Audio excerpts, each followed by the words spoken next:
So in 2020, I decided to start doing both audio and video. And it's like people love to see video. I tell people I have a face made for radio. And so, but I'm over that. It's all good. It's all good. But you look lovely. What are you talking about? Oh my God. I barely brush my hair. Okay, it's all right. It's going to be that unedited, no filter version here. No makeup, no filter. We're going to talk about a heavy subject. So, about trauma and some of the patterns and things. That was something I challenged you. Come up with something that you really are kind of fired up about. And you have written a book. By the way, Vivica Menegaz, I never know how to say your last name. You say it, so it's brilliant. Menegaz. Menegaz. Got it. See, I was close. I remember when you were on one of my events and I interviewed you or brought you up, and I was like, and next up we have Vivica. Oh boy, what do I say next? Menegaz. Oh my goodness, somebody wants to be on the call with me. Oh, look at the doggy. She's got her dog on camera. What's the name of the dog? Mochi. Hey. Mochi. Got it. Like mochi ice cream. Oh, yes, yes, yes. So, guys, Vivica is the author of a brand new book. Go check it out. It's the Essential Carnivore Diet Cookbook, and that beautiful meat right there on the front cover. I remember when, like, carnivore cookbooks started coming out, I was like, carnivore cookbook? Like, it's meat. How hard is it to make meat? But, like, I love what you did in your book because you talked about quality of meat. You talked about how to cook the meat. Like, those things matter, how to make them a little more crispy. So talk a little bit about where this book came from. Well, this book kind of developed throughout the last couple of years from, can you hear me okay, Jimmy? I switched to earpods. It's a little muffled with the earpods. Can you take them off? Yeah, I can totally take them off. Let me disconnect. Never know what's better, but it's a lot better without. Okay, great. So about 2 years ago, I had a patient who started doing carnivore while she was in my care. And it was really like a surprise for me, and it kind of threw me for a loop a little bit because I didn't do carnivore and I didn't know about carnivore. And so she threw me in the deep end of the pool. So basically from one day to the other, I was like, you can't be in my care and doing something that I haven't done myself. That's one of my main rules. Like, if I'm going to take care of you, I need to know about what I'm doing. So I started doing carnivore with her and doing all the research I could and, you know, really experimenting. And so that was my first stint at carnivore. I did about 3 months. I really wanted to take my body through the adaptation, especially my gut, and see how I did with carnivore. And my results were very different than hers. She healed chronic constipation. We had worked with her constipation for months and months and could not get on top of it. Like, we tried everything. And by the way, she was vegan for many years, one of those, and severely malnourished. And so we took her from vegan to vegetarian to keto paleo and then keto. And then finally she jumped into carnivore herself. And so that resolved her constipation. Wow. And she had a list of ailments like this long for a younger woman. It was amazing. And as we did keto, we did a lot of improvements, but it was never all better. And then through carnivore, we just saw like this whole new world open up for her. So she became a fervent advocate of carnivore and healed herself and went to work for Paleomedicina in Hungary. And now she's a big carnivore advocate. And for me, this gave me a lot of experience because I had to try it for my body. And what I realized is that as a perimenopausal woman with a diverse microbiome, for me, what I learned from the carnivore experiment, the main thing was that carnivore is not necessarily for everybody. It's not needed for everybody. But there is a specific kind of case scenario that can extremely benefit from this kind of extreme elimination diet. And those are people who have a damaged gut flora, a very imbalanced gut flora, and they also have developed an intolerance to plant matter and all fibers. And that intolerance can be really high to the point where they cannot tolerate any plant matter at all. And that was the case of my ex-patient. But in my case, it was the opposite. So carnivore was great for energy and I felt really good. Of course, I loved the food and I could not go to the bathroom. Oh, wow. How did you solve that? Well, it was a kind of difficult 3 months, and I was like, okay, it's going to happen. My body's going to switch gears. The microbiome is going to switch gears. Well, it never really happened. And like, I was just like pretty much constipated the whole time. And had a, yes, of course, you have less of a bowel, like volume is decreased and, frequency is decreased, all those good things. But you're supposed to go at some level. And I have patients who go beautifully on carnivore. I didn't. So after 3 months, of struggling, the occasional coffee enema to clear myself out and just like, having some probiotics to help manage things. And then I finally was like reverted back to my way of eating, which had, by the way, like evolved through the carnivore experiment. Yeah. And so the benefits of the carnivore experiment is that I cut out pretty much all the not so great healthy parts of keto. There were like a lot of nut flours. My last book that just came out again is called Keto Cooking for Healing and Weight Loss. There is still a lot of nut flours and like, fiber noodles and things like that. Yes. And like keto naan bread and keto dessert this and dessert that. So I cut a lot of that. I got a lot more conscious about lectins and oxalates and all the plant toxins. And so it's a slippery slope. Once you kind of introduce those things, it's almost hard to get off of them. We're simulcasting, by the way, over on the Keto for the Soul Clubhouse room, which I know you're a part of as well, and you've been engaged in the conversation. They're listening in. So thank you guys for being here. We're going to bring you guys up here in a minute. So definitely come check us out as Vivica comes on her own interview. That was cute when you came on. I saw when you came on over on Clubhouse. Wait, Clubhouse. So it's a slippery slope. So one of the things that carnivore does is it allows for you to have that elimination diet kind of by default. Yeah, absolutely. And that's, for me, it's like one of the really big advantages of carnivore is that is like the best elimination diet.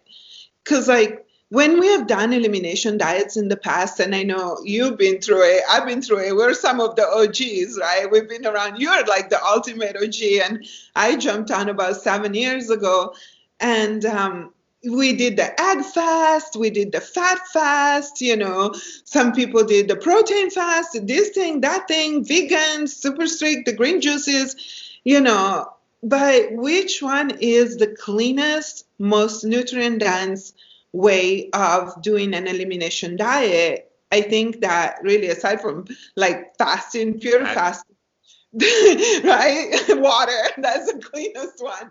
Water and salt would be the ideal. Right. But carnivore offers a different alternative, right? I'm sorry? Carnivore offers a different alternative for people that want to feed while they're detoxing. Exactly. So that's one step like into like the nutrients. So then I can do a full elimination diet, very clean and still fully nutritious. So for people who need that, they're very sick or, extreme kind of sickness, like autoimmune diseases, like even the C word, and, not allowed to probably say a lot of those things here, get censored and stuff.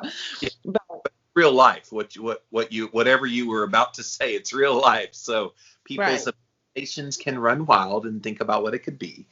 But yeah, guys, go check it out. The Essential Carnivore Diet Cookbook, now available wherever books are sold. Is it paper, Kindle, and did you do an audiobook? I don't think so. Yeah, that would be kind of funny. Or a recipes. You're not going to go 2 lamb shakes, 3 tablespoons of ghee or marrow. Like you wouldn't do that. None of did I read the audiobook of a cookbook. It'd be interesting. I think it would be fun to do like a video version of it where you cook the recipes. You have such a charming accent. I think it would be hilarious if you did that. You should plan that for April Fool's Day. That would be hilarious.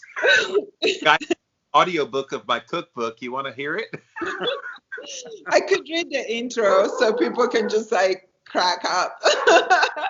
That would be a laugh. But I want to shift gears a little bit here today because, yeah, when I asked you, hey, you know, what's kind of got you jazzed right now? This is one of my standard questions I ask people I interview. And you gave me the standard kind of blah, blah, blah. And I went, no. Let's go a little deeper. What else you got for me? Is that really all you had? It was all this like surface value stuff. And I can go there with you. But I knew there was something else. And you came back to me talking about trauma patterns. And you know, I've been doing a lot of personal work on myself over the past year and a half, 2 years in this area. Can we dive deep into this? Because I think this is an unspoken in the world of kind of making yourself healthy that nobody's touching. They don't want to touch the trauma aspect and how to heal from that and recognizing these patterns and maybe coping mechanisms that you developed that weren't so healthy. So kind of give us an overview of why this is so on your heart right now. Well, it's been, you know, kind of like the same like for you. For me, it's been a natural evolution of my personal journey. And I feel like, you know, I thought when I found nutrition that I found my do-all, be-all, like my ultimate calling. And then lo and behold, of course it wasn't, because there is more. And one thing, it would happen kind of in parallel. Well, in my work, you know, I work one-on-one with clients, and like from doing groups, like I have a program that has been, the Healing Foods Method has been around for like 6 years or more. And I used to work in groups, and then like I decided to switch it to one-on-one because I really wanted to do the deep work with people. But what I saw in the group is that some people would just follow the macros, follow the nutritional guidance, and heal. And amazing changes really fast. They lost weight, they got better, you know, they healed from their diseases, reversed them. Other people, no matter what we did, it was looping and looping and looping. And I was just like, what is it? And like, I also saw a lot of people like getting really triggered and just like jumping off the program in the middle, just disappearing. And you know, I was like, really, this is really interesting. There is something more. And at the same time, interesting, of course, you know, the universe, you know, the source, divine, always shoves us in the right direction, like it or not. And I started working with plant medicines that, you know, for me, it really opened up and the possibility for the accelerated learning about myself, because like I was stuck in loops and I didn't even know it. And that's one of the things about trauma patterns. First of all, when you have severe trauma patterns, you might know it. Most of the times you don't know it, you know, right? I didn't notice my trauma pattern until I looked inwardly and started kind of digging into the morass of the ugliness of my life that I never dealt with. And it was then when I had my hands dirty that I'm going, holy crap, what is all this? Exactly. And same for me, same. Like when you have trauma patterns, for you, the way you live is normal. That's just your life, right? We all live life and, you know, trudge along. But you know, if I took a tally of my life, is like 2 divorces, endless broken relationships, you know, panic attacks, constant anxiety, self-medicating, you know, like all the crutches that you find when you work with nutrition with clients. You start looking at all the crutches that are creating disease, you know, like the addictive behaviors. For some people, it's the food. That's a big one. It's an easy one. For some people, is sugar. For some people, is caffeine and sugar. For some people, is drugs, gambling, you know, alcohol. There is endless. Negative thinking, I think, is one of them as well. I'm like, oops. Yeah, I just stepped on your toes, Vivica. You just like, you pluck me out like an escargot from the shelf. Yes. That's common amongst a lot of people that have gone through trauma, especially women. I don't know why it's so unique to women to beat yourself up and to have those negative thoughts. One of my best friends in the whole world, she's exactly that way. When things kind of go sideways, she goes so negative about herself. And I always remind her, would you talk to a friend the way you're talking to yourself right now? No, I wouldn't dare. No. Why do you do it to yourself? You are your best friend. Why would you talk to yourself that way? Yeah, that's an excellent point. And I think because as women, we have the tendency to, like, I don't know if it's by culture or by evolution or, by upbringing, a mix of all of that, but we turn against ourselves. We're like our own autoimmune disease, right? And enough, if you think about it, on the physical level, autoimmune diseases are rampant today, especially autoimmune thyroid.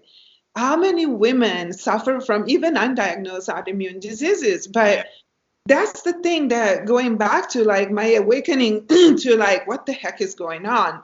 Where is the source? Because I always dig for the roots, and, you dig for the physical roots all day long, but then at some point you hit a wall. And it's like, there is something more there. So as I was doing my own personal work of like, digging deep into what is it that I'm doing? Why is my life like this? Then I started seeing the correlations, and the correlations with health. Guess what? I had an autoimmune disease. I had Hashimoto's.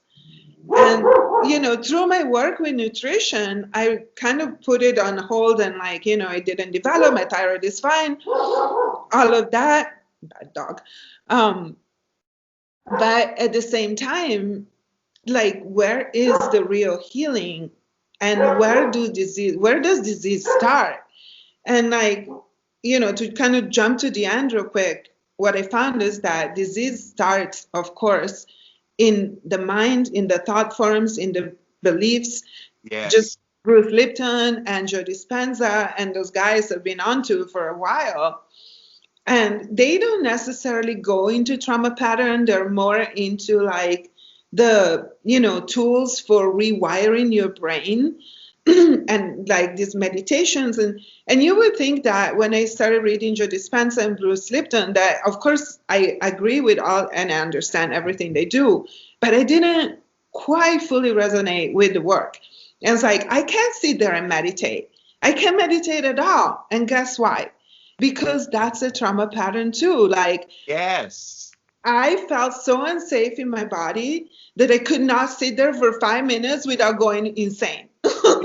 Don't trust yourself. That's the funny part of like uncovering these trauma patterns, is you become so comfortable in the coping of whatever the trauma was in your life. And I don't know how much I've talked about this on the air here, so let me go ahead and say it now. I went through physical and emotional abuse as a teenager from 14 until 17 and a half when I went off to college. I could not wait to get out the door and go to college. I literally graduated high school, Vivica, and less than a week later, I was in a classroom in college, summer school college class. Just, I could not wait to get, I had to bolt. But like over the years, I have noticed so many patterns that I did as a coping mechanism, and I never loved myself. The self-love piece of this conversation is the critical one. If you guys don't take anything else from this, and I'm sure you'll agree, Vivica, you got to start loving yourself as much as you love your mama, if you love your mama.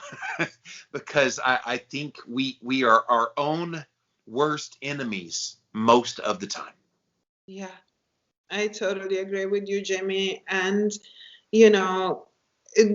I feel like at some level, all of us are carrying trauma at this point. There are different levels of trauma. I have been going deep into researching what does it mean? What does it look like? What is trauma? And I found, if I can share a resource that you might already have or with the readers, but there is a book about CPTSD. And oh my God, I forgot the author. Bad brain. Slow down. CBTSD, is that what you said? CPTSD. It's like PTSD, but it's called complex PTSD. Okay. And learning about complex PTSD for me was like that, aha moment. So for the people that don't know, post-traumatic stress syndrome. All right, keep going. Thank you. So it's complex post-traumatic stress syndrome. Got it. And what is that? So we are familiar or somewhat familiar with PTSD that usually is like combat PTSD, rape PTSD. It comes in a car accident. It's a stress syndrome that comes from a big event that was traumatic and it will influence your life, right? Like what Tiger Woods is going through right now. I don't follow the news, so I'm sorry. He's a famous golfer that just got in a really bad accident. Oh.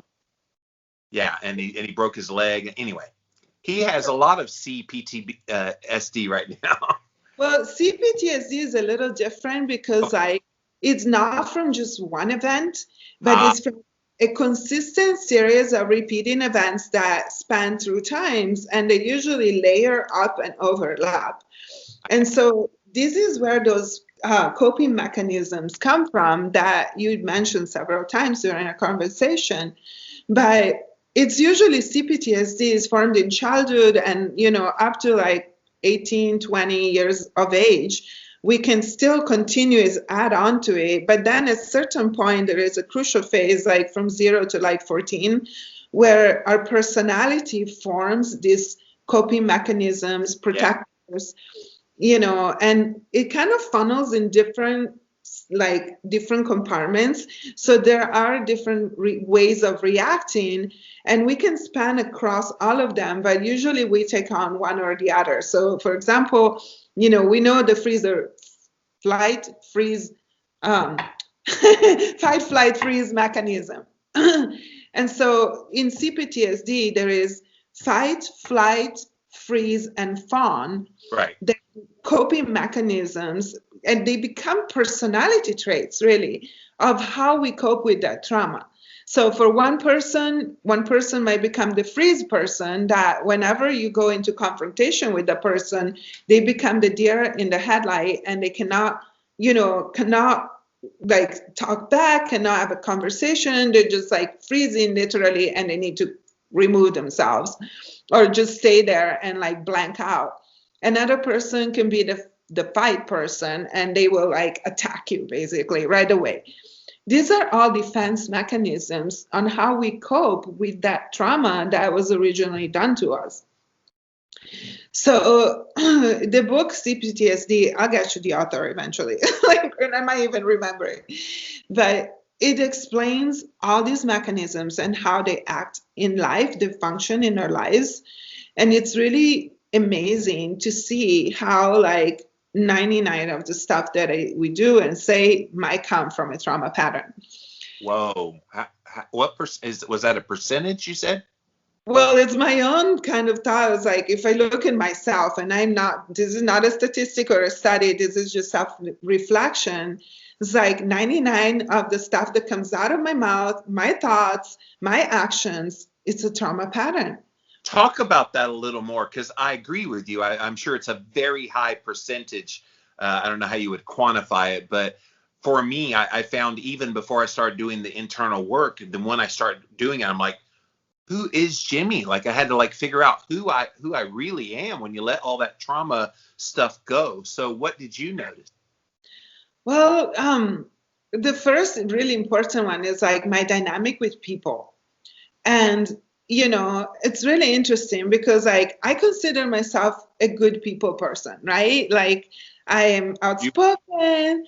I am like, I'm not super shy. I can relate to people. I have a lot of diverse experiences.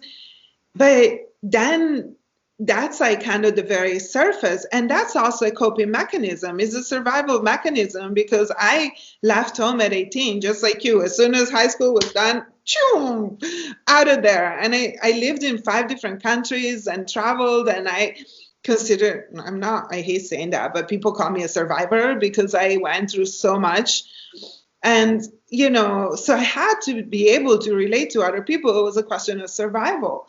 But then is where are my boundaries? And that's when you become like an overgiver. So like, or sometimes it's a people pleasing. That's the fawn mechanism, right? So you, you need to please people in order to receive approval, to feel like you belong, because you never felt that in your growing up, and your primary caregivers were not able to support you in that way, or your community. And so you develop this like fawning mechanism where you're like, but then like at a layer deeper, then something else kicks in, which is a protector part. And this comes from internal family systems therapy, which is my favorite.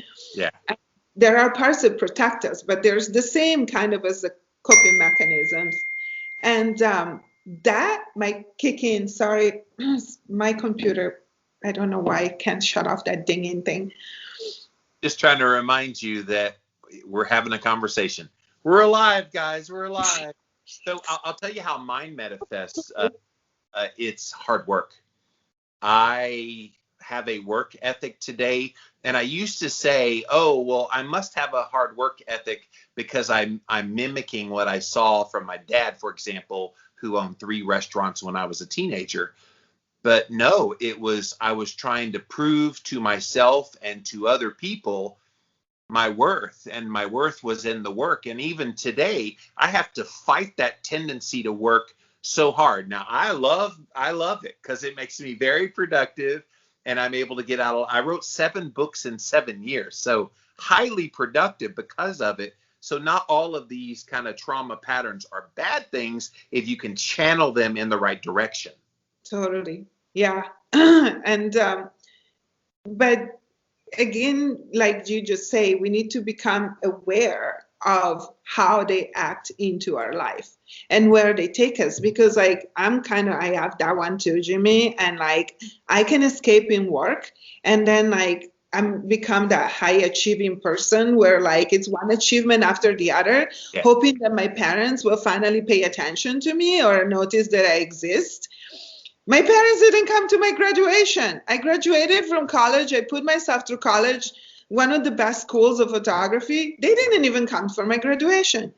And it's like, okay, what can I do next to show them that I'm lovable, And it just like drives you to like into the ground. But that's the shadow. At some point, you let that stuff go. I'll tell you what, like I've been a 3-time international best-selling author, and I've made a name for myself, so to speak, online. Do you know, to this day, I've never heard "I'm proud of you" from my dad. He's never acknowledged my accomplishments, and I'm kind of glad he hasn't, because there are a lot of parents that say, oh, look at what I did, infusing all of my work ethic into my son, and da-da-da. No, MFer, you didn't have anything to do with this. So it's kind of cool, but it's also, you want to be acknowledged. And I think a lot of people struggle with this kind of relationship issue, especially with their parents, because of things that happened. And now you're left trying to pick up the pieces of the damage that was done when you were younger. Absolutely. Yeah. And I got to say that through this awareness and my work of myself, and like really, like you say, letting go of those things, that has given me the ability to actually have an amazing relationship with my mom. Okay, good. And it's transforming and growing, but I just decided, first of all, that I was going to be myself and transparent with her. And I know, I can only share to a certain level with my mom, because like, I don't want to like information overload her. And I'm not ever blaming her. I used to a lot. But now I see she's just a freaking human like me, doing her best. She had me at 20. She was like a single mom at 20 years old in 1968 in Italy. It was not easy. So I have a lot of compassion now, and I still get angry and frustrated. And that's my ability to acknowledge those emotions and know that they're valid, and it's okay to be angry and frustrated and suffer. But at the same time, I don't directly towards her as like it's all her fault, because like I know that she just did the best she could. And I know that this is part, ultimately for me at this point, is part of our big learning experiment here on Earth.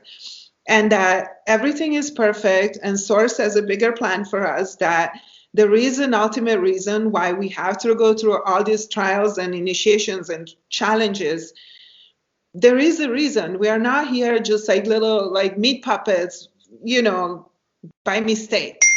And so I think that faith has been really important for me as well, and kind of like regaining this connection to source that I had lost for so many years. I think you share the same as well, right?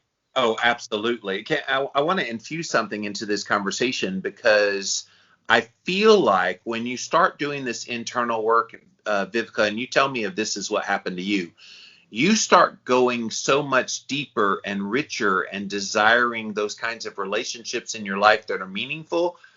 But other people don't do that same work. And so then they look at you and say, oh my gosh, you've changed. And I'm going, you bet I've changed for the better. But people like you the way they remember you, which is a part of these trauma patterns as well. They're used to seeing you as your lesser self. And now you at your higher self, they don't know how to handle you.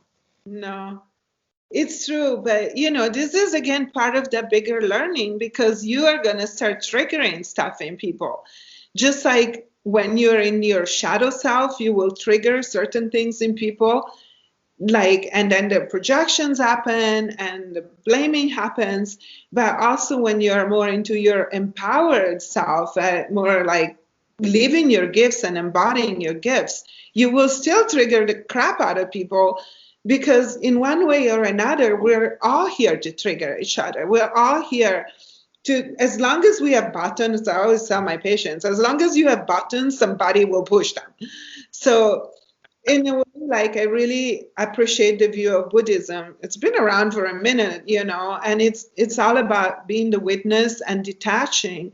And I feel like there is a lot of value to that, because detaching really kind of smooths out the buttons of trigger, and then they will still be there. Yeah. Like, that's one thing I really want to communicate to everybody who's listening. Don't ever make yourself wrong, because after all the work you did, you still get pissed off, you still get angry, you still get sad, you still get hurt.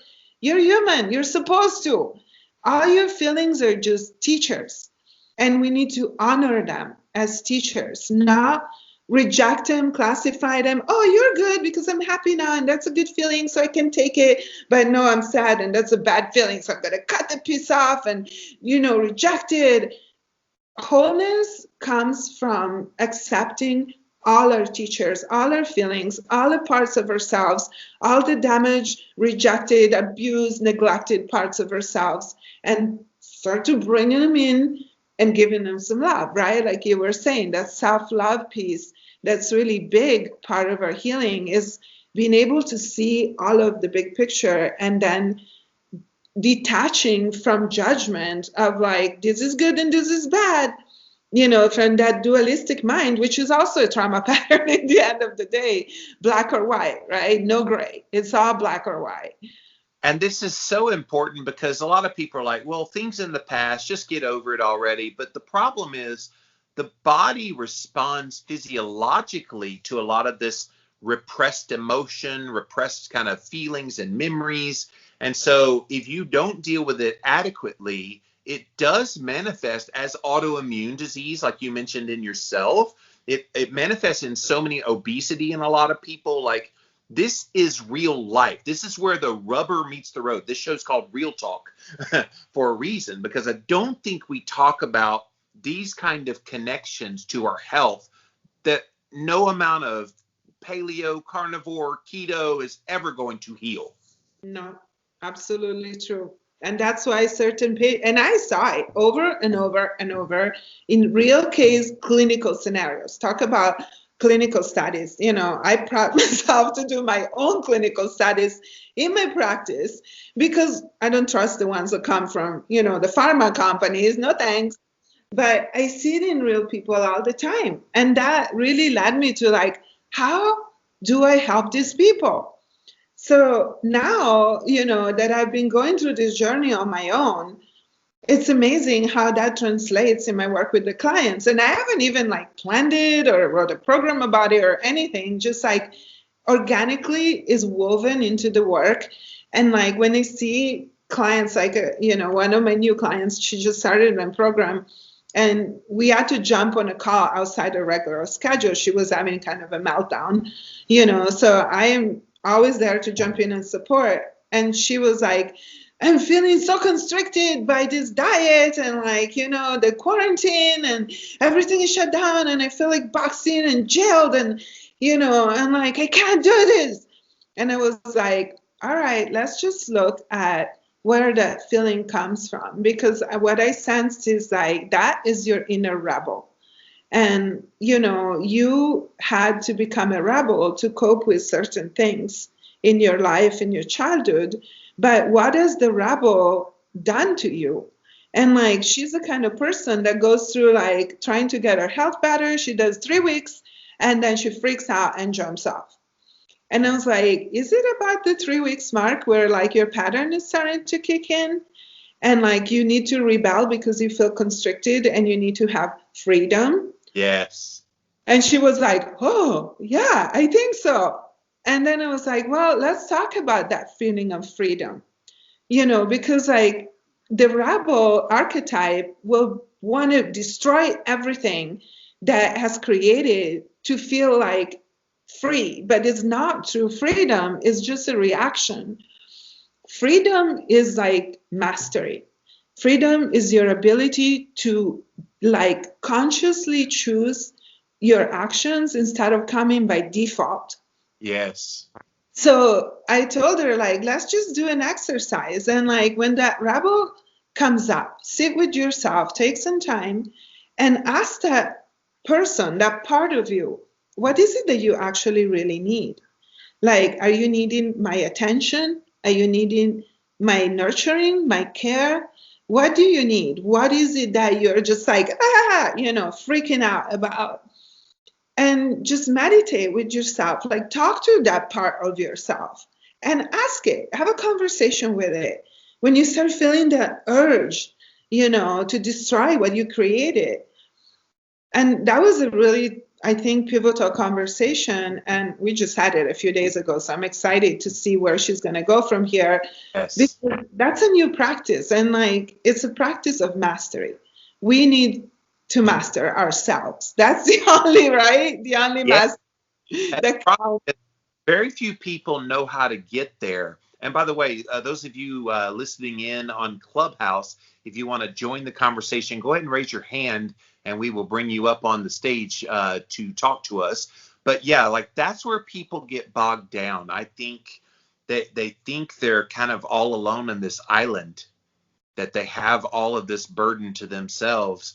And then they get caught in the loop of their trauma patterns. And it's a loop and it's a loop and it's a loop. And where do you jump off? Which is why you have people like yourself who are doing the work with the clients, opening their eyes. You're the conduit for kind of getting them out of that loop.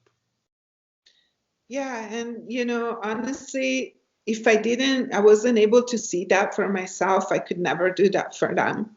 Yes. Right? That's how we work. We just can take people as far as we have come ourselves. And, for me, that's really important because I want to help people. My mission on this planet is service. And I feel like you have a very similar one, Jimmy, because you're plowing at it with gusto. But when we're here for service, the first person we need to be of service to is ourselves. Yeah. And then when we understand and nurture and care, it's the freaking oxygen mask, idea. I can't take care of anybody else if my body is sinking. That's right. So being of service to myself, then I am able to be of service to the world. And I think there are so many of us, especially women, who run themselves ragged. And they get into giver syndrome because they want to be helpful. They want to do things for everybody else. Don't forget it. It's a trauma pattern. Being yourself, this is how you serve the world. And honestly, through all my learning and studying and, everything that I've collected in this last 52 years of life, we don't even really need to do anything as long as we can embody our knowing, just our presence. This is really kind of like a refined concept, but I really love it, is like you're present. Like you say, people tell you you've changed. They might like you or not like you, but ultimately you're role modeling for them. Well, what happens when that change happens and you sometimes lose friends, you replace those old friends with new, deeper relationships of people who have been looking for that real you all along. That's been the biggest eye opener for me in doing this kind of work, is once you kind of deal with your trauma and recognize those patterns and resolve a lot of those things, keep some of them. I love my work ethic. I will never let go of that hard work ethic. I don't think I could at this point if I wanted to. But now I'm attracting those people to me as friends. I have a best friend that I talk to regularly, but I have lots of like people in my life that will go there with me because they recognize the growth. Whereas those people who don't recognize the growth, don't want to grow themselves, they keep going through those same blah, blah, blah patterns that keep them comfortable, and they just no longer are relevant in my life. Right. Yeah, I totally agree. And I see that, there is a lot of reshuffling happening now. And like, I think that all these things that are happening in the world are kind of coming to a head with the COVID and the quarantine, and everything has exacerbated people issues, and it really like pitched us against each other in our belief systems, has brought everything into an extreme. But I think that that's actually really good, because this has forced us to make a choice and pushed us into a choice. Like, oh no, I'm not ready. No, I'm ready. I gotta be ready, And the choice is like, I'm either gonna do the deep inner work, or I'm gonna continue looping into those fear trauma patterns and denial patterns. And I feel that those of us who say yes, like, we're kind of coming out of that dark tunnel right now. It's so funny because like you went away for a while. I went away for a while. I know Leanne, I just heard your interview with her. It was awesome. Like, Leanne went through the same thing, and look at her. She was one of the keto stars. Leanne was one of my other mentors. She like helped me start my career. She was amazing. And then suddenly she also like went into the dark night of the soul. But I feel like this is like the dark night of the soul is part of the hero's journey. And in order for us to really help humanity, and now we're not just talking about a little keto community or the little carnivore community, we're talking to humanity. We're all in this together. We're all going through this shit. It's ugly. It's difficult. But how do we do this? How to like, embody this humanity? And, I have an interesting relationship with the Christian faith, because I was born and raised Catholic, and it was kind of really pushed on me, and it pushed me away because like it was messy and ugly. And I slowly regained a lot of like my appreciation and respect for the teachings, and in this case, the teachings of Jesus, Yeshua, and apostles and all of that. But like, there is a beautiful gospel that is not very well known at all. It's a Gnostic gospel, and it's a gospel of Mary, which has been like kind of hidden, and in like, a lot of mainstream Catholicism is like not even connected to this. But it's about philosophy, and it's more about like, kind of refined concepts that sometimes are even too big for me. They talk about being fully human, and that's what the teacher was. The teacher was called the Logos. Yeshua was the Logos. And it was also called anthropos. In the Greek translations of the Gospels, it's called anthropos. What does that mean? It means that it's the full embodiment of human potential, divinely sourced. And that's why he came, to be an example for us. And I'm not Christian at all, but I totally acknowledge and respect those teachings because I call them the truth. And sometimes there is such thing as a truth with a capital T, and those are the teachings that help us navigate this life with a better understanding of our purpose and what are we here doing. So, we get clues and we get helpers, and like, we just need to recognize it. and like help us navigate how do we do this mission of service, how we do this like service to ourselves, how do we heal, what is our full potential as a human. So there are a lot of really beautiful, amazing teachers, and I'm so grateful to all of them. The span from Yeshua to Mary the Magdalene to Bruce Lipton and Joe Dispenza. We're all in this rooting for humanity at this like pivotal point where like we really need to come together and find our soul family. And I'm so glad I reconnected with you. And, Leanne, I'm going to be on a podcast in June sometime. And it's like, I feel like we are soul family, and we are here with the mission to help each other and help humanity to just like have hope, have faith. Let's get through this. Let's do this. We have tools. Come on. We have a lot of really amazing tools. We can do this. Woo! You got me fired up, girl. Because I've been doing all of this work for the past couple of years, and I feel like I've only just scratched the surface. And what's amazing about doing all this recognizing of your trauma patterns work is you really get to see the real, authentic you in all of its glory. And again, I said earlier, not everybody's going to like that. Not everybody's going to like the new version, but I think we should all step into who we really are. I think, and this is just a theory, but I think the vast majority of people walking around out there are so superficial. They're all about just going through the motions of life. They don't want better. Yeah, maybe they lose weight, they go keto, carnivore or something, and they lose some weight and rah. Okay, that's great. But then what? Then what's their identity? Then who are they? And doing this internal work, I have no doubt who I am as a man, as a human being, as an empath for other people, as someone who tries to pay it forward to as many people as I possibly can. Like, can you imagine if everybody took on the mantra of, I've been blessed in my life and now I'm going to bless others? I know.